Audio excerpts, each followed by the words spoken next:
Hello mga boss.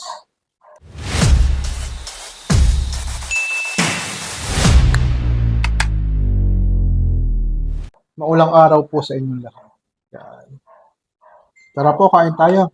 Ano ba isa sa pinakamasarap gawin pag naulan? Diba, kumain ng mainit na sopas. Yan, boss. Kain po tayo, mga boss. Hmm, sarap. Sarap na mainit na sopas sa malamig na panahon, di ba, mga boss? Yan, mga boss. Bukod sa pagkain ng mainit na sopas, ano pa ba magandang gawin pag naulan? Walang pasok, di ba? Ang pinakamagandang gawin mo, boss, gumawa ka ng content. Mag-record ka ng mga content, mag-record ka ng mga affiliate videos mo.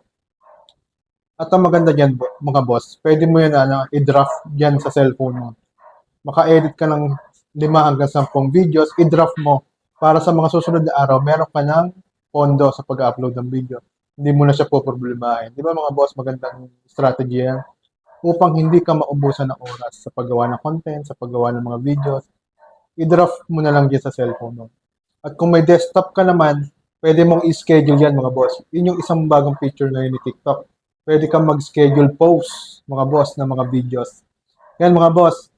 Maraming salamat. Ingat po sa maulang araw. See ya mga boss!